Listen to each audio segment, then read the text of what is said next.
Selamat pagi Bapak Ibu Saudara, Shalom. Puji nama Tuhan, kita kembali ada dalam doa pagi GBI Bethel. Semua karena kasih setia Tuhan yang selalu nyata dalam hidup kita. Kita percaya apa yang sedang kita alami hari ini seringkali membuat kita berpikir betapa besarnya beban hidup kita, betapa beratnya pergumulan kita. Tapi saat ini Tuhan Yesus datang dan memberikan kekuatan dan berkata, "Fikirkanlah dengan siapa engkau berjalan, kepada siapa engkau berharap. Karena Tuhan Yesus yang mampu melakukan segala perkara." Terima kasih Tuhan Yesus yang setia. Terima kasih Bapa.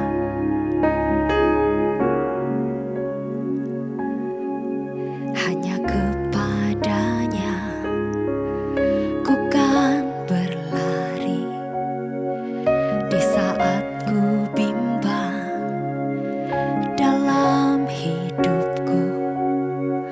Yang aku percaya dalam hadiratnya ada kekuatan yang baru.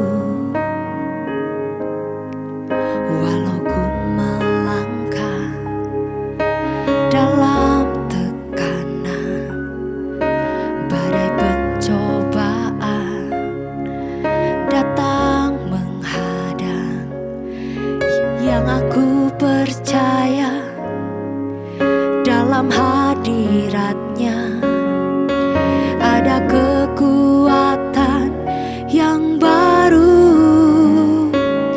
Ku kan terbang tinggi bagai Raja Wali di atas segala persoalan hidupku. Dan aku percaya saat ku bersama Dia, tiada yang mustahil bagi Dia. Ku kan terbang tinggi bagai Raja Wali di atas segala persoalan hidupku. Dan aku percaya saat ku bersama Dia, tiada yang mustahil bagi Dia. Terima kasih Tuhan. Hanya kepadanya ku kan berlari di saat ku bimbang dalam hidupku.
kami aman di dalam Engkau, Tuhan Yesus yang baik. Terima kasih Tuhan. Terima kasih Bapa. Engkau selalu setia saat kami dalam menghadapi begitu banyak beban hidup kami Tuhan. Sakit penyakit yang begitu berat bagi kami. Kau selalu ada, memberikan kekuatan, berjalan dengan Engkau kami kuat. Kami percaya di dalam Engkau masih ada mujizat. Percayalah Bapak Ibu Saudara dimanapun berada saat ini, kuasanya masih tetap ada. Tetaplah menyembah Dia, Tuhan Yesus yang dahsyat, Tuhan Yesus yang begitu ajaib perbuatannya dalam hidup kita. Tetaplah menyembah Dia di dalam hadirat-Nya. Pasti kita ketemu kepastian. Kami yakin dan percaya Tuhan, di dalam Engkau kami kuat. Terima kasih Tuhan, terima kasih Bapa. Ku kan terbang tinggi bagai Raja Wali di atas segala persoalan hidupku yang aku percaya saat ku bersama Dia. Tiada yang mustahil bagi Dia. Ku kan terbang tinggi bagai Raja Wali di atas segala perkara yang kami hadapi Tuhan. Kami akan tetap kuat di dalam Engkau. Dan aku percaya saat ku bersama Dia, tiada yang mustahil bagi Dia. Ku kan terbang tinggi bagai Raja Wali di atas segala persoalan hidupku.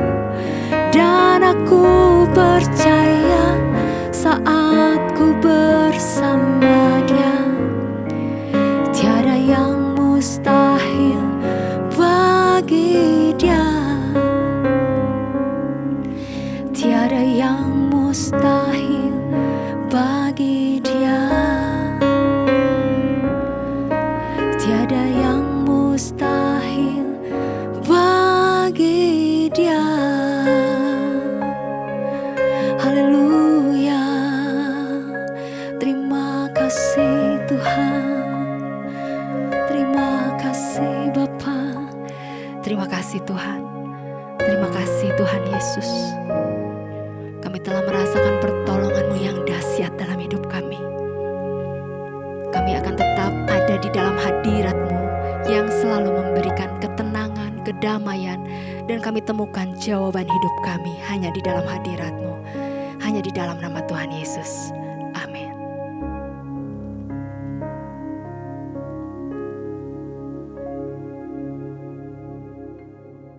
Shalom, selamat pagi, semangat pagi semua yang mengikuti ibadah doa pagi di hari ini. Saya bersyukur karena semakin hari semakin banyak orang-orang yang diberkati lewat ibadah ini. Dan saya mendorong agar saudara sekalian juga ikut terlibat, sharing ke teman-teman. Sehingga orang-orang yang ada di sekitar saudara itu diberkati, dikuatkan oleh firman Tuhan. Saya melihat di kolom komen ada begitu banyak teman-teman dari seluruh Indonesia ya. Ada dari Jakarta, Manado, dari Jambi, saya lihat ada dari Bogor, Malang, Bekasi. Dari Bandung pun ada, Depok, Salatiga, bahkan yang di luar pulau, dari Kupang, NTT, dari Kalimantan Tengah, dari Toraja, dari Palu. Semuanya semangat pagi ini untuk sama-sama merenungkan firman Tuhan. Juga tidak lupa menyapa teman-teman yang ada di luar Indonesia. Ada yang dari Den Haag, ada juga yang dari Johor, Malaysia. Dan kalau saudara mengikuti di kota di mana saudara berada, saat ini saudara boleh ketik di kolom komen dan katakan Shalom, kemudian kota dari mana saudara berada. Kalau saya dari Bandung, jadi saya akan tulis Shalom Bandung. Tujuannya agar kita bisa membangun semangat pagi bersama dengan kata-kata yang positif. Jangan lupa juga untuk kalau saudara punya beban doa, keinginan untuk didoakan, saudara boleh tinggalkan di kolom komen, karena meskipun di balik layar, tim doa kami turut mendoakan setiap permohonan doa yang saudara cantumkan di sana. Hari ini kita akan sama-sama merenungkan firman Tuhan yang terambil dari Kitab Yohanes pasal yang ke-13 ayat 36 sampai 38. Judul perenungan firman Tuhan pada hari ini adalah Perhatikanlah Peringatan. Kita akan baca ayatnya di ayat yang ke-36. Judul perikopnya adalah Yesus memperingatkan Petrus. Simon Petrus berkata kepada Yesus, "Tuhan, kemanakah engkau pergi?" Jawab Yesus, "Ke tempat aku pergi, engkau tidak dapat mengikuti aku sekarang, tetapi kelak engkau akan mengikuti aku." Kata Petrus kepadanya, "Tuhan, mengapa aku tidak dapat mengikuti engkau sekarang? Aku akan memberikan nyawaku bagimu." Jawab Yesus, "Nyawamu akan kau berikan bagiku? Sesungguhnya aku berkata kepadamu, sebelum ayam berkokok 3 kali, sebelum ayam berkokok engkau telah menyangkal aku 3 kali." Amin. Kalau kita lihat sepertinya pertanyaan Petrus itu pertanyaan yang biasa. Tapi sebagaimana kita mengikuti pembacaan firman Tuhan, mulai dari kitab Yohanes pasal yang pertama, kita menemukan bahwa Yesus itu sudah beberapa kali menjelaskan tentang kepergiannya. Setidaknya Yesus pernah bilang yang pertama kepada orang-orang Yahudi dalam Yohanes 7 ayat 34 dan juga Yohanes 8 ayat 21. Yesus berkata bahwa kemana aku pergi, engkau mungkin mencari aku, tetapi engkau tidak dapat datang ke sana. Dan belum lama ini di pasal ke-13 ayat 33, Yesus kembali mengulang pernyataan yang sama kepada murid-muridnya. Yesus di sini sebetulnya sedang mengacu pada cara kepergiannya kembali ke sorga, yaitu melalui jalan salib. Suatu jalan yang begitu sulit, penuh dengan penderitaan, yang sebetulnya memang tidak akan pernah dapat dilakukan oleh siapapun kecuali dengan pertolongan Tuhan sendiri. Tapi tentunya hal ini membuat Petrus penasaran. Karena itulah dia walaupun di ayat ke-33 baru dikatakan Yesus ngomong sama murid-muridnya, "Kemana aku pergi kamu gak bisa ikut." Tetapi Petrus karena penasaran dia bertanya lagi, "Tuhan, sebenarnya kemana sih engkau akan pergi?" Dan dia mendapatkan jawaban yang hampir sama. Karena dikatakan lagi oleh Yesus, "Kemana aku pergi kamu tidak akan bisa ikut. Mungkin nanti kamu bisa, tapi sekarang kamu tidak bisa." Karena itu kalau kita lihat dia bahkan saking ngototnya. Dia tanyanya gini, "Tuhan, kenapa aku gak bisa mengikuti engkau sekarang? Apakah padahal aku aja rela memberikan nyawaku bagimu." Dari pertanyaan dan jawaban ini kita bisa menemukan sebetulnya ada suatu kepercayaan diri yang berlebihan di dalam kehidupannya Petrus. Saya boleh bilang hampir-hampir angkuh, overestimate kekuatannya. Seakan-akan dia itu berkata, "Tuhan, mungkin ya orang Yahudi gak bisa ikut Tuhan. Mungkin teman-teman saya yang lain pun gak bisa ikut Tuhan. Tapi saya Tuhan, saya akan menyerahkan nyawa saya buat Tuhan." Kalau kita lihat perbandingan ayat ini di Injil yang lain di Matius 26 atau di Lukas 22, dengan jelas Petrus bilang, pokoknya walaupun semua orang terguncang imannya, walaupun semua orang merasa takut kalau ditinggalkan Tuhan, atau mungkin dia bilang walaupun orang-orang murid-murid yang lain bilang, "Oh, mungkin gak akan bisa ikut Tuhan." Tapi di dalam Injil Matius dikatakan, kalaupun mereka semua tergoncang Tuhan, Petrus bilang, "Aku sekali-kali tidak akan tergoncang." Padahal di sini kita lihat Yesus memberikan peringatan kepada Petrus. Yesus berkata, "Nyawamu akan kuberikan kepadaku. Sesungguhnya sebelum ayam berkokok engkau telah menyangkal aku 3 kali." 3 ini adalah huruf yang signifikan ya. Bukan hanya sekali, bukan hanya 2 kali, tapi 3 kali. Artinya diulang-ulang kau akan menyangkal aku. Dan apa yang terjadi? Ternyata Itu tepat seperti yang dikatakan oleh Tuhan Yesus terjadi dalam hidup Petrus. Ketika Yesus sedang ditanya-tanya, ketika Yesus sudah ditangkap, sebelum ayam berkokok, Petrus sudah menyangkal Tuhan 3 kali. Ada yang bertanya, ini sebetulnya nubuatan atau apa ya? Kalau bilang, oh ini nubuatan, kita bilang karena Yesus bilang pasti, karena Yesus bilang akan terjadi, maka pasti terjadi. Tapi kalau kita perhatikan, saya menganggap ini sebagai peringatan. Sebagaimana yang judul perikop ini bilang, Yesus memperingatkan Petrus. Artinya Yesus ini mau mengingatkan Petrus untuk lebih berjaga-jaga. Pernah ada satu kejadian dalam hidup saya. Rumah kami itu ada lorong di sebelah sampingnya. Dan untuk masuk ke rumah kami itu ada 2 jalur. Satu lewat pintu depan, kita masuk ke ruang tamu, atau lewat pintu yang di sebelah itu, di sampingnya. Ketika sebelum pergi keluar kota, mama saya bilang, jangan lupa ya, kunci pintunya. Pintu yang samping, cek lagi jangan lupa. Di dalam hati saya bilangnya, aduh saya tuh udah besar gitu ya. Masa hal yang simple begini aja perlu diingatkan sama orang tua. Ya kita tahu orang tua mengasihi kita, orang tua memperingatkan kita. Tapi saya menganggap peringatan itu sebagai sesuatu yang sepi. Dalam hati saya bilang, masa sih lupa, pasti gak lupa dong. Tapi ketika kami pergi, 2 hari kemudian, biasa di kompleks itu ada satpam yang jaga ya. Dan satpam ambil foto dan dia bilang, Bu mohon maaf ini saya lihat sudah 2 hari pintu samping terbuka. Di situ saya malah teringat, aduh memang benar sih ketika mama saya bilang, coba cek lagi pintunya, kuncinya jangan lupa. Saya nggak melakukan itu. Dan saya lihat ini sama yang terjadi seperti yang Yesus katakan kepada Petrus. Saya melihat ini peringatan Tuhan, namun sayang Petrus terlalu overestimate, terlalu pede.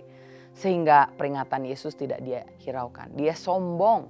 Dan sebagaimana Amsal 16 ayat 18 bilang, kesombongan, kecongkakan itu mendahului kehancuran. Tinggi hati mendahului kejatuhan. Saat ini kita diingatkan, mungkin ada orang-orang yang mengingatkan kita firman Tuhan, yang mengingatkan kita untuk berhati-hati. Tapi kita menganggap diri kita kuat, hebat, bahkan kita seringkali tidak takut untuk jalan di tepian. Misalkan sekarang lagi banyak micro cheating, mengirim pesan, perhatian kepada rekan, menganggap kalau mengantar rekan kerja yang lawan jenis walaupun sudah menikah hal-hal yang biasa saja. Tapi kita tidak pernah tahu itu mungkin adalah awal di mana kita bisa jatuh di dalam dosa. Ada mungkin orang-orang yang soal keuangan, pinjem dulu lah sebentar nanti dikembalikan.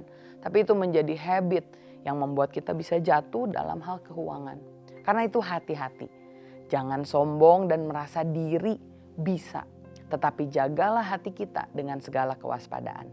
Perhatikan peringatan dan anggaplah ini menjadi teguran. Kalau saudara melakukan dosa, mari kita berbalik sama Tuhan.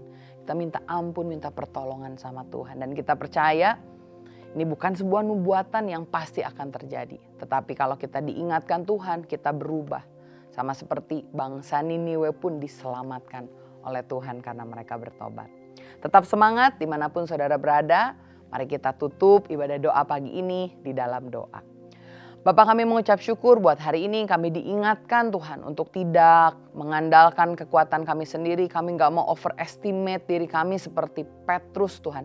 Tapi biarkan setiap firman yang kami dengar menjadi firman yang kami cerna, kami praktekkan dalam hidup kami. Kami gak mau berpikir ini untuk orang lain atau kami gak akan berpikir ini bukan untuk kami. Kami kuat, kami bisa. Tapi kami mau mengandalkan Tuhan. Kiranya Tuhan kami tidak kompromi dengan dosa, tetapi Engkau yang menolong kami, berkat melimpah dalam setiap hidup kami. Roh Kudus menyertai kami sehingga setiap yang mendengar firman ini akan kuat hidupnya, akan radikal di hadapan Tuhan dan menyenangkan Tuhan. Terima kasih Bapa, Kau memberkati kami semua. Hanya di dalam nama Tuhan Yesus Kristus kami berdoa dan mengucap syukur. Haleluya. Amin. Selamat pagi, Tuhan memberkati, tetap semangat. Anda telah selesai mengikuti doa pagi bersama GBI Bethel. kami mengajak untuk Anda tekan tombol like dan share untuk dibagikan ke teman-teman lain agar mereka juga bisa diberkati. Jangan lupa klik tombol subscribe dan nyalakan loncengnya dan agar Anda bisa mengikuti setiap ibadah dan acara siraman rohani melalui channel ini.